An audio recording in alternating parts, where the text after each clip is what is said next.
Olá, tudo bom? Salve, salve a todos. Estamos aqui novamente. Primeiro, inicio pedindo desculpas, porque essa semana foi bem tumultuada. Todos sabem dos problemas que vemos aqui em Manaus. Mas enfim, hoje eu faço esse vídeo aqui para a gente começar uma grande imersão em juizados especiais.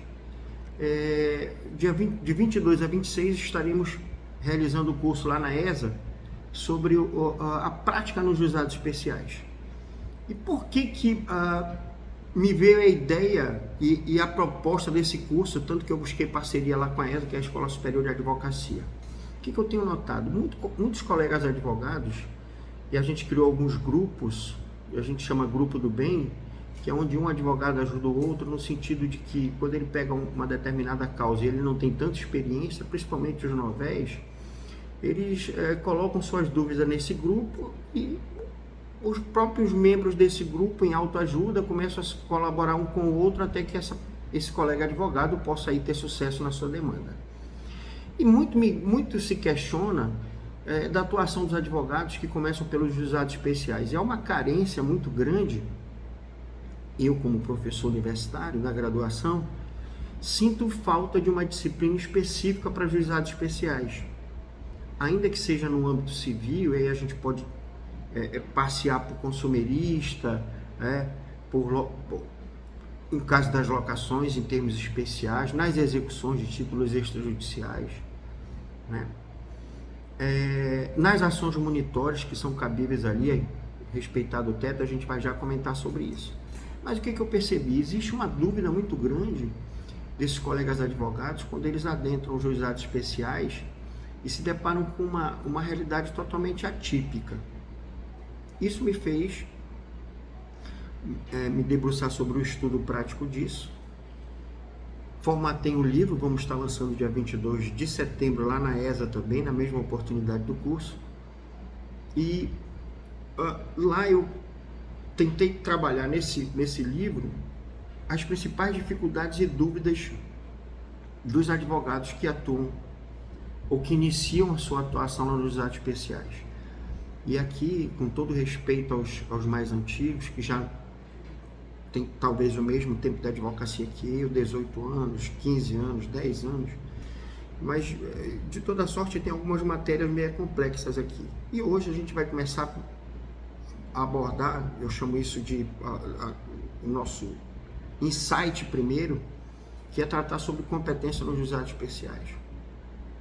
E aí, eu me lembro aqui de no meu último podcast que eu convidei o professor Vassili Barroso, e ele tratava da correlação entre os juizados especiais e a Constituição Federal de 88, né?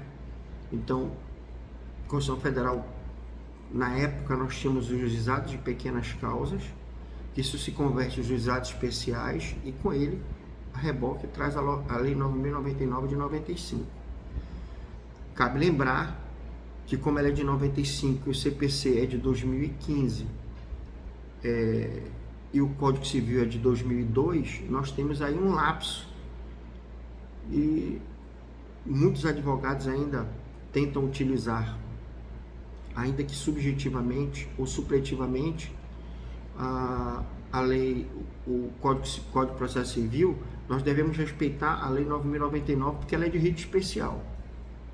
E faço a primeira consideração, por exemplo, lá na 9.099, ela não trata da modalidade de cumprimento de sentença. O artigo 52 trata em execução. Então, para os juizados especiais, permanece a execução e não o cumprimento de sentença. E a reboque, lá, se é execução, nós não vamos ter impugnação.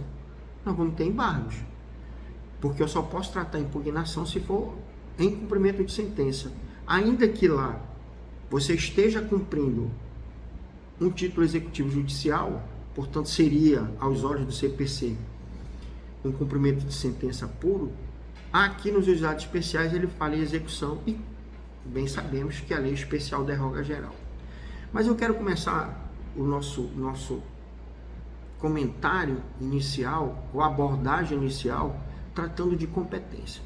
Há uma dúvida muito grande entre os advogados com relação a qual a competência dos juizados especiais. Toda vez que a gente faz essa pergunta, esse questionamento, a primeira resposta que a gente obtém do outro lado é: as causas de até 40 vezes o valor do salário mínimo. Isso não é verdade. Porque eu posso ter uma causa de 20 salários mínimos e a matéria ou o conteúdo probatório dela é complexo, então ela não se aplica, apesar do valor da causa estar enquadrado naqueles limites. Então, eu posso caracterizar a competência dos juizados especiais como as causas de menor complexidade.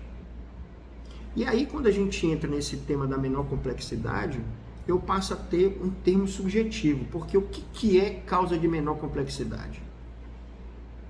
De uma maneira bem geral, eu lembro de um voto da ministra Nancy, em que ela colocava que é bem possível que haja causa nos juizados especiais de valor superior,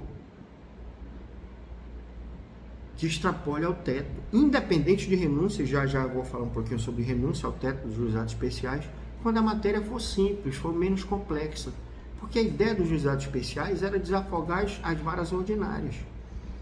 Então, hoje o que a gente percebe é que existe uma grande confusão nessa matéria de menor complexidade ou não. E aí eu peço licença a vocês para citar um estudo de caso concreto. Eu fiz uma ação e encontrei o valor da ação, que era discutir um contrato imobiliário de compra e venda de imóvel, onde se discutia apenas o valor atrelado a algumas obrigações de fazer. E o valor chegava a 50 salários mínimos. Pois bem, eu fiz a ação e me utilizei da renúncia ao teto dos juizados especiais. Só que lá no artigo, o artigo 3º, parágrafo 3º, ele deixa claro que a simples escolha ou a simples opção pelo rito dos juizados especiais caracteriza em renúncia ao teto, salvo para conciliação. Explico. E aí, o professor Cláudio Costa Machado faz uma observação dele na obra, assim como o professor Luiz Guilherme Marinoni, né?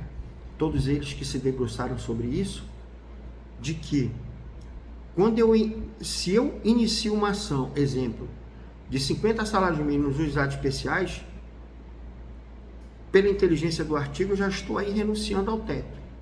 Então, a minha ação vai ter um desdobramento até o limite de 40 vezes o valor do salário mínimo, tá? Mas ele não tem a vigência da renúncia do teto se houver conciliação, porque um dos princípios norteadores dos juizados especiais, além da simplicidade, da oralidade, é o princípio da economia, tá? E principalmente o princípio da conciliação, tá? Então, superado isso, a partir de agora eu começo a entender que os juizados especiais que tratam de matéria menos complexas são aquelas matérias onde eu vou ter menor complexidade, facilidade na dilação probatória, né? E a professora Nancy, a ministra Nancy, ela deixa bem claro uma outra questão, que é a declaração de incompetência absoluta dos juízes, ou dos juizados, como queiram, ou do juízo, quando ele percebe uma necessidade de perícia.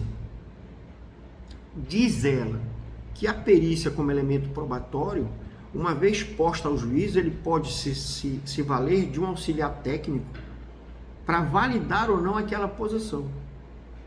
Agora, se eu tenho uma perícia extremamente complexa, multidisciplinar, que envolvam várias áreas, certamente eu não terei ali a guarida dos juizados especiais. De forma que eu tenho que observar, e aí faço um comentário aqui, nós temos lá no artigo 3º uma remissão ao CPC de 73, e ele remete às causas do artigo 275, que eram os ritos sumários, que não temos mais hoje. Então, estaria aí sem utilidade essa parte da Lei 9.099. No mais, eu posso dizer que a menor complexidade, lembrando, eu tenho o valor da causa, 20 salários mínimos sem patrocínio, e os postulantes, ou seja, nos valores em que o valor da causa vai até 20 salários mínimos, o advogado é dispensável na primeira fase. Ressalta-se aqui, na fase recursal, ele vai precisar sim de advogado, por ser matéria técnica. E aí eu tenho que entender e deixar de propagar e de utilizar que eu estou atrelado ao valor da causa nos juizados especiais. Eu tenho que estar atrelado à menor complexidade da causa ou da matéria, tá? Então, dito isto, a gente passa para o próximo ponto, que eu já abordei um pouquinho aqui, mas que a gente vai tratar do tema agora, que é a renúncia ao teto. Artigo 3º, parágrafo 3º da 9.099 de 95. Aí, quando a gente fala em renúncia ao teto, a gente tem que lembrar que eu não posso fazer uma renúncia ao teto exclusivamente para conciliação. Eu não posso fazer isso. A lei diz que ela não vai ser aplicada a renúncia ao teto nos casos de conciliação, mas a renúncia não pode se dar apenas para conciliação, porque lembrando, eu posso ter conciliação nas várias fases do processo. Na abertura, durante a instrução, na fase de execução, é possível a conciliação em qualquer um desses fatos. Isso afasta a renúncia ao teto, porque a renúncia ao teto ela vai se dar, você dá o valor da causa e renuncia ao teto. Não havendo acordo na primeira conciliação, automaticamente a renúncia se efetiva. Ponto. Ainda quero comentar um pouquinho sobre essa perícia, se é possível haver perícia, sim ou não. É possível. Por exemplo, você tem uma perícia em que se discute cálculos. Você está colocando ali que você está cobrando um reajuste de locação, por exemplo, e está fazendo uma ação de despejo para uso próprio, que é admissível lá nos juizados especiais. E aí você precisa ver o débito. Então, a simples perícia técnica, que nós vamos chamar aqui de um contador oferecendo cálculos, isso não implica dizer que essa perícia é complexa, porque é um cálculo simples. Então, é admissível também você trabalhar com isso. Tá? Temos que lembrar também quando os juizados especiais têm a incompetência absoluta. Então, por exemplo, os incapazes, as fazendas públicas ou os entes públicos, a pessoa jurídica, ela é impedida de ingressar como autora, salvo nos casos de microempreendedores, o MEI, o individual, a EPP, todas essas são abarcadas, mas eu tenho que comprovar essa condição para poder dar essa legitimidade ativa para esses entes que são excepcionados daqueles que têm a competência, como por exemplo a pessoa jurídica de forma geral não tem capacidade ou legitimidade para os juizados especiais. Aí está no artigo 8º, parágrafo 1º, que trata dessa excepcionalidade das pessoas jurídicas, tá? Uma curiosidade muito importante também, e não menos interessante. O artigo 10 da Lei 9.099, ela diz assim: não será admitida nenhuma forma de intervenção de terceiros. Admite-se-á o litisconsórcio. Aí eu preciso entender o seguinte: o litisconsórcio nos juizados especiais, ele é formado na petição inicial. Então, por exemplo, inclusive peço licença para citar um outro caso aqui. A esposa comprou um carro, o nome do esposo estava sujo, então ela comprou no nome dela o carro. Então ela é aquela que adquiriu o veículo. E o esposo é o que utiliza.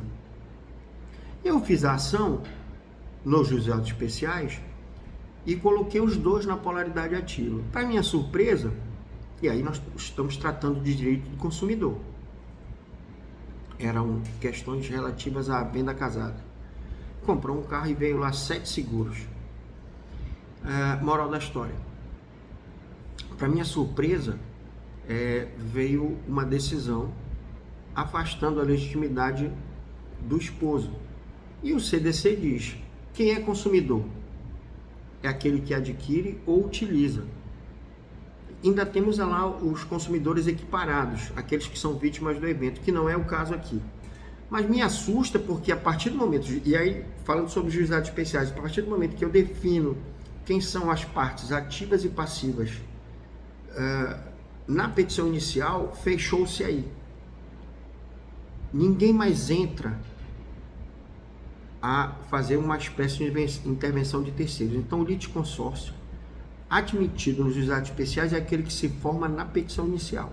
A partir daí, ninguém mais ingressa. Eu lembro que há tempos atrás existia muito isso, de pedido de substituição processual, uma determinada empresa, fornecedora, dizia que ela não é responsável, pedia para chamar uma outra, não admite mais. A partir da inteligência do artigo da Lei 9.099 de 95, a legitimidade ativa com litisconsórcio ativo ou passivo se forma na petição inicial. Isso é interessante lembrar. Então, cabe também essa questão, quando a gente trata de competência, a gente falou lá na frente, essa competência da menor complexidade e o princípio da simplicidade. Eu não posso tornar complexa, e se ela se tornar complexa, outra questão também que me fez agora recordar, eu entro com uma ação e no curso do processo ela exige uma dilação probatória de maneira complexa. Nesse caso, o juiz tem que declarar a incompetência dele. E aí, quando ele declara, normalmente ele extingue o processo em resolução do mérito pela maior complexidade da causa. Eu entendo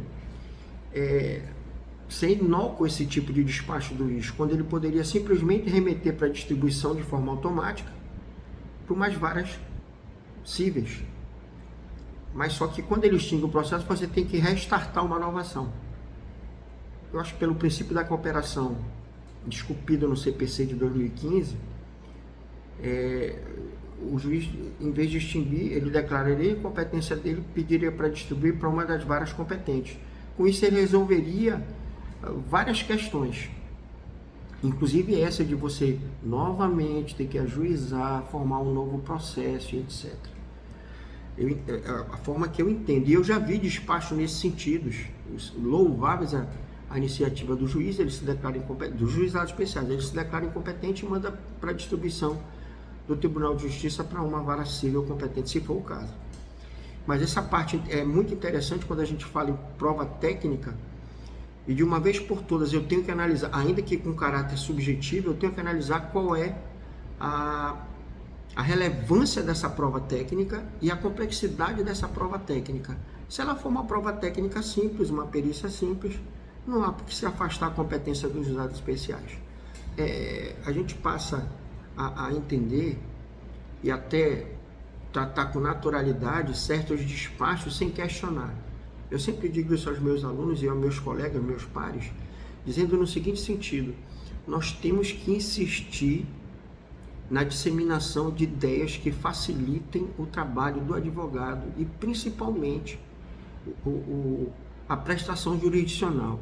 Quando a gente começa a ver dificuldades, exemplo, outro dia eu tive um pedido de emenda da inicial para trocar o nome dado à ação.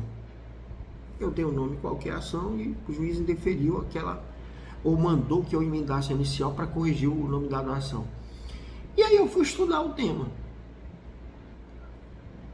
A conclusão não é requisito legal o nome dado à causa, eu posso inclusive nem dar nome à causa, ou se eu der o nome errado, o juiz não pode até desconsiderar, porque o que efetivamente vai dar natureza à causa é a causa do pedido e o pedido. A partir dali é que o juiz vai entender que tipo ou qual é a natureza da causa que se quer da prestação jurisdicional. Então o valor da causa é irrelevante, mas quando ele pede para emendar, para corrigir o valor da causa, perde o sentido dos juizados especiais pela celeridade. Nós passamos a ter um processo que é para durar em média, imagino eu, 6 meses. Existe em jurimetria que trata sobre o tema da expectativa de início e fim das ações nos juizados especiais. Novamente eu falo de uma obra que tem me encantado muito, que é do professor Marcelo Cruz, em sua tese, onde ele faz um comentário, inclusive ele atribui o nome a essa pesquisa de o iceberg da litigiosidade. Então, ele trata e faz um estudo específico sobre os juizados especiais, é incrível, sugiro a leitura a todos, tá? Mas já a gente passa para o próximo tema, que é a alguns comportamentos atípicos nos juizados especiais. Para finalizar, eu quero renovar aqui o convite. Não vou me estender muito, porque essa primeira fase é sobre competência. A gente acha que já trabalhou sobre diversas dúvidas de vocês sobre competência. Se vocês tiverem dúvida, pode fazer questionamentos aí, ou no Instagram, ou no YouTube, na parte de comentários, que eu terei o maior prazer em responder. E a partir daí a gente vai ter a sequência desse start, dessa primeira imersão aqui nos juizados especiais, tratando sobre competência. Nós vamos ter uma sequência aí para que a gente possa colocar ou levantar certos temas, certas teses que nos incomodam enquanto advogados dos juizados especiais. Tá bom? Fiquem com Deus, muito obrigado pela oportunidade. Deus abençoe a todos.